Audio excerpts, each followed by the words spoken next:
الرحمن الرحیم الحمدللہ رب العالمین والصلاة والسلام علی خاتم النبیین اما بعد۔ پاک ویوز ٹی وی محمد منشا۔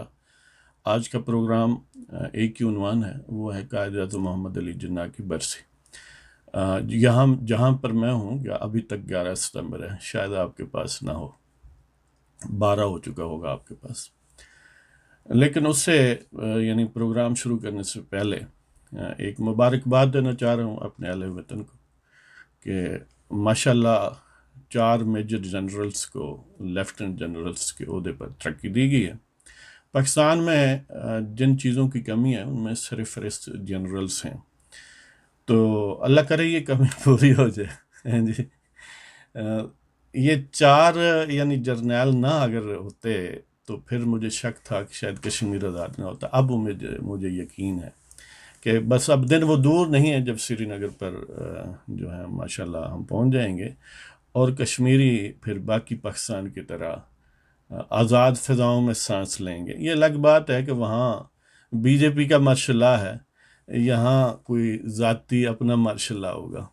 بہرحال دونوں چلو یکساں مارشل لا کے تحت ہوں گے، اب تو دونوں مختلف مارشل لائے ہیں۔ تو اس مبارکباد کے ساتھ ہی اب وہ پروگرام شروع کرتے ہیں۔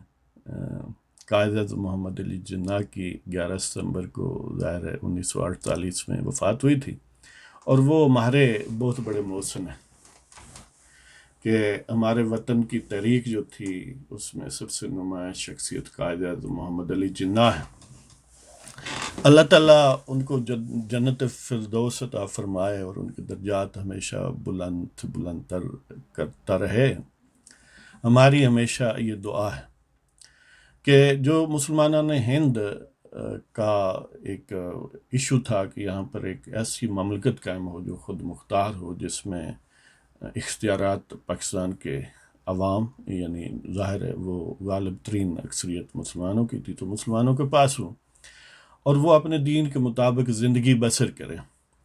اس حوالے سے جو بھی قائدین جو ہے تاریخ میں شامل رہے مختلف اوقات میں، جنہوں نے بھی مسلم تشخص کے کو محفوظ کرنے کے لیے، پریزرو کرنے کے لیے یا پاکستان بنانے کے لیے کوششیں کی، ان سب کو ہم سلام کہتے ہیں۔ ان سب کے لیے بہترین اور نیک جذبات ہیں ہمارے دلوں میں، ان کے لیے ہر وقت ہم دعائیں کرتے ہیں کہ اللہ تعالیٰ ان سب کو اپنے جوار رحمت میں جگہ بخشے، ان کو جنت الفردوس کی نعمتیں عطا فرمائے، اور ان کے جو بھی پسماندگان ہیں ان کی بھی اللہ تعالیٰ خیر و عافیت ان کو بھی عطا فرمائے۔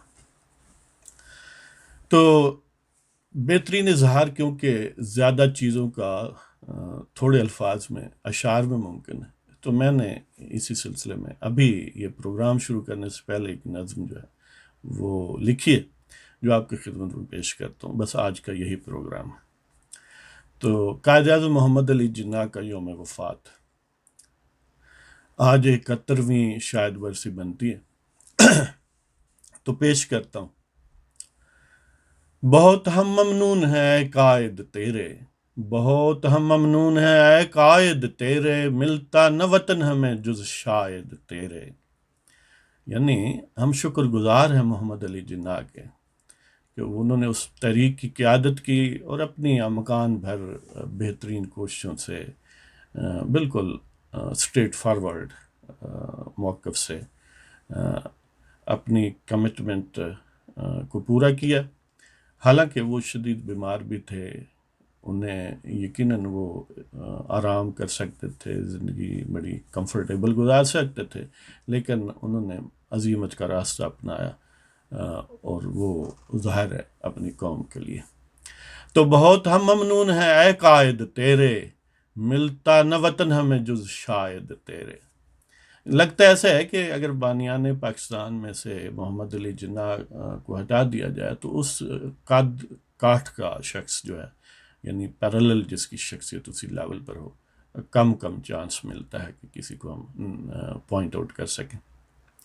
اس کا مطلب یہ نہیں ہے کہ باقی قائدین امپورٹنٹ نہیں تھے، سب امپورٹنٹ تھے، لیکن اتفاق سے کچھ قائدین ایسے ہوتے ہیں جو کسی بھی تحریک میں لگتا ہے کہ شاید ایک ہی لیول پر ہیں، لیکن ہماری صورت میں قائد اعظم کے پیرالل اسی قد کاٹ کی شخصیت کا تعین تھوڑا مشکل تھا.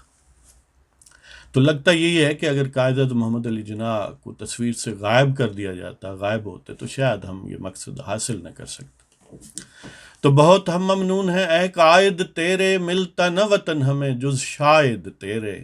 تو نے تو روشنی ہر سو پھیلائی، تو نے تو روشنی ہر سو پھیلائی، ہو فضا منور جیسے صبح سویرے.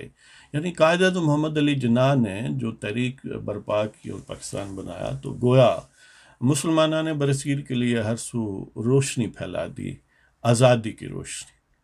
جیسے صبح سویرے ایک پرنور فضا ہوتی ہے، تو یہ آزادی کی گویا پرنور فضا قائم کرنے میں محمد علی جناح کا بڑا کردار.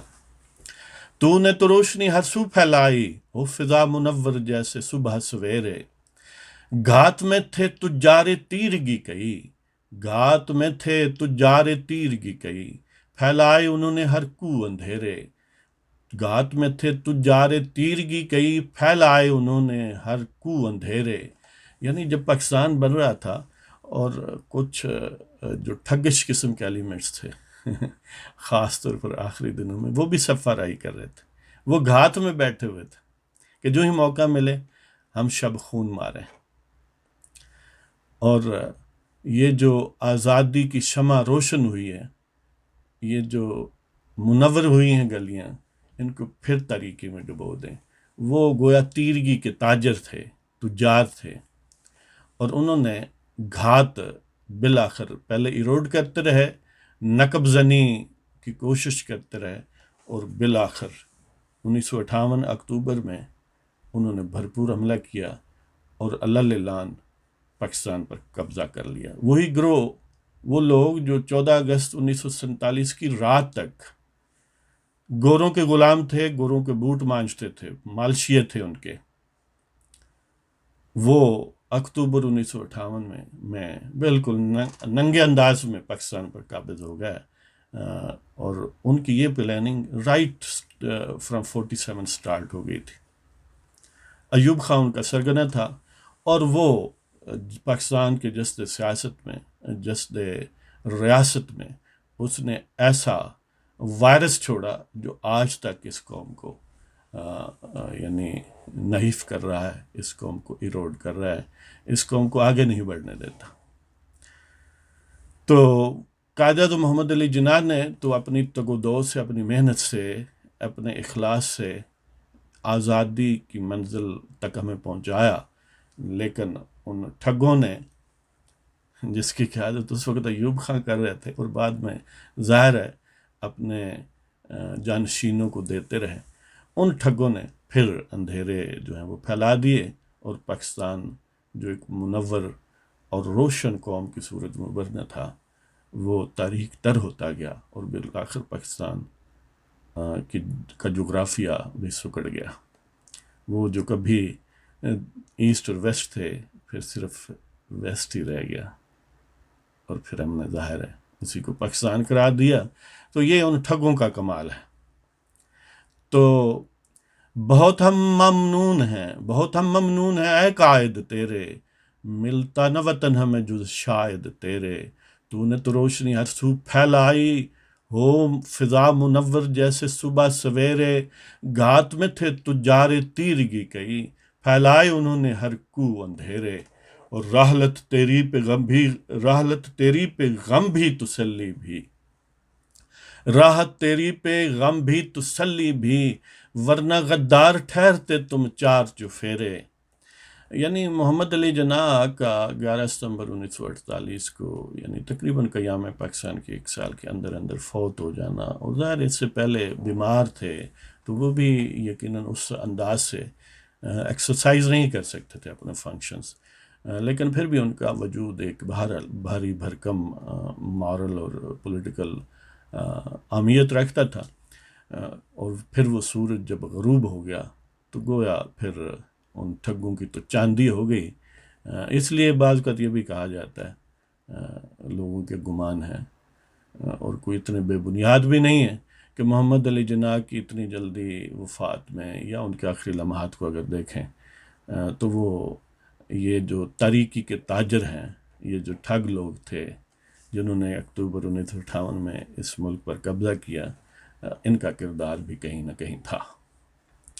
تو گھات میں تھے تجار تیرگی کئی، پھیلائے انہوں نے ہر کو اندھیرے، راحلت تیری پہ غم بھی تسلی بھی، ورنہ غدار ٹھہرتے تم چار چفیرے۔ اگر کچھ عرصہ زیادہ دیر وہ زندہ رہتے تو ہمیں خوف ہے، لگتا ایسے ہے کہ انہیں بھی غدار قرار دے دیا جاتا، اور یقیناً وہ ڈسکوالیفائی ہو جاتے اور یہ بھی ہو سکتا تھا کہ قیدی ہو جاتے، جیسے ہم نے ان کی بہن کو غدار قرار دیا۔ ایوب خان نے فاطمہ جناح کو علل اعلان غدار قرار دیا، اسی ملک میں جس ملک کے لیے انہوں نے ساری زندگی کوشش کی۔ راحلت تیری پہ غم بھی تسلی بھی، ورنہ غدار ٹھہرتے تم چار چفیرے، اور بچی نہ جبر کے شر سے بہن تیری، بچی نہ جبر کے شر سے بہن تیری، ہم پہ بھی الزامات عائد بہ تیرے۔ بچی نہ جبر کے شر سے بہن تیری، ہم پہ بھی الزامات عائد بہ تیرے۔ یعنی جبر و ظلم اور ان ٹھگوں کے جو ماورا البحر کے یعنی ملازم ہیں حقیقت میں، لیکن لگتے ہیں کہ وہ ہمارے ہیں۔ لوگ دھوکہ کھا جاتے ہیں نا، اس رنگ کی طرح ہے جس طرح ہمارا ہے، لیکن وہ ہمارے نہیں ہیں، وہ جعفر الصادق کی روایت کے ہیں، یعنی میر جعفر جس کو اقبال کہتے ہیں کہ جعفر اسد بنگال صادق از دکن، ننگے دینوں ننگے دین ننگے ملت ننگے وطن۔ تو یہ یعنی اسی روایت میں ڈھلے ہوئے لوگ ہیں، اور اسی ایسٹ انڈیا کمپنی کی فوج کو برٹش راج کی فوج قرار دیا گیا، اور اسی ٹریڈیشن کو پھر آگے چند ٹکڑے ہمیں ملے۔ لیکن عجیب اتفاق ہے کہ وہ وائرس صرف ہمارے حصے میں آیا باقی نہیں آیا۔ اس کا سبب یہی ہے کہ ماورا النہر جو ہے، ماورا البحر نہر نہیں ان کی باہیں پکڑا دی گئیں، اور یہ اس سے وفادار ہو گئے۔ تو راحلت تیری پہ غم بھی تسلی بھی، ورنہ غدار ٹھہرتے تم چار چفیرے، بچی نہ جبر کے شر سے بہن تیری، ہم پہ بھی الزامات عائد بہ تیرے۔ یعنی پاکستان کے 20 کروڑ لوگ جو ہیں وہ بھی غدار ہیں۔ اگر غدار نہ ہو تو ان کا انتخاب جو ہے وہ ریجیکٹ کیوں کیا جائے؟ یعنی پاکستان کے جو عوام ہیں ان سے حق کے انتخاب جو ہے حکومت کو منتخب کرنے کا اس لیے چھینا جاتا ہے کہ وہ جو چھیننے والے لوگ ہیں، جو ٹھگ ہیں، جو اس ملک پر یعنی ایک کسی بددعا کی طرح نافذ ہیں، ان کی نظر میں پاکستان کے عوام غدار ہیں، جس کو بعض کا یوفیمائز کر کے وہ کہتے ہیں یہ جاہل ہیں، ان کو پتہ نہیں ہے کیسے منتخب کرنا ہے، تو ہم ان کا انتخاب کیے دیتے ہیں، تو وہ ہم پر مہربانی کرتے ہیں، کہہ دیتے ہیں کہ یہ منتخب ہو گیا ہے آپ ہی کی طرف سے۔ جی، بچی نہ جبر کے شر سے بہن تیری، ہم پہ بھی الزامات عائد بہ تیرے۔ یعنی قائد اعظم کی بہن بھی غدار تھی، اور 20 کروڑ لوگ بھی غدار ہیں، پاکستان کے عوام بھی۔ تو یہاں تو ہر طرف بوٹوں کے گھیرے، یہ آخری شعر ہے، یہاں تو ہر طرف بوٹوں کے گھیرے، دعا کے بہشت میں ہوں تیرے ڈیرے۔ یہاں تو ہر طرف بوٹوں کے گھیرے، دعا کے بہشت میں ہوں تیرے ڈیرے۔ یعنی ان بوٹوں کی جو مالش ہے وہ پاکستان کی عدلیہ بھی کرتی ہے، ہر طرف، یعنی انتظامیہ عدلیہ مقننہ میں تو وہ زبردستی گھس جاتے ہیں، عدلیہ میں بھی زبردستی ظاہر ہے اپنے مالشیں پیدا کر لیتے ہیں، اور جو کوئی ان سے تعامل نہ کرے پھر بعض وقت گم ہو جاتا ہے، پھانسی پر لٹک جاتا ہے، جلا وطن ہو جاتا ہے، یا پس دیوار زندہ چلا جاتا ہے، پس دیوار زندہ۔ یہاں تو ہر طرف بوٹوں کے گھیرے، دعا کے بہشت میں ہوں تیرے ڈیرے۔ تو ہماری دعا ہے کہ قائد محمد علی جناح جو ہیں ان کو ان کے درجات اللہ تعالیٰ بلند فرمائے، ان کی بہن کے درجات بلند فرمائے، جو بھی طریقے پاکستان کے کارکن تھے، قائدین تھے، جنہوں نے بھی حصہ ڈالا، ان سب کو اللہ تعالیٰ اجر خیر عطا فرمائے، جزائے خیر عطا فرمائے۔ تو اس کے ساتھ ہی آپ کی اجازت چاہتا ہوں، اور اس سے پہلے آپ سب کا شکر گزار ہوں کہ جنہوں نے حوصلہ افزائی کی، جو لوگ سبسکرائب کرتے ہیں ہمارے چینل کو، شیئر کرتے ہیں، کمنٹس لکھتے ہیں، اختلاف کریں، اتفاق کریں، دونوں صورتوں میں ہم آپ کو ممنون ہیں۔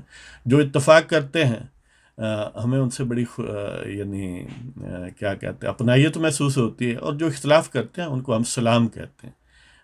اگر شائستگی میں تہذیب و اخلاق کے دائرے میں اختلاف کیا جائے تو یہی تو ہمارا مقصد ہے جی۔ تو ہمیں جی میں جیسے چاہتا ہوں اللہ آپ کا نگہبان ہو۔ پاکستان زندہ باد، پاکستانی زندہ باد، کشمیر زندہ باد، اور کشمیری پائندہ باد۔ آپ سے پھر ملاقات ہوگی۔ خدا حافظ۔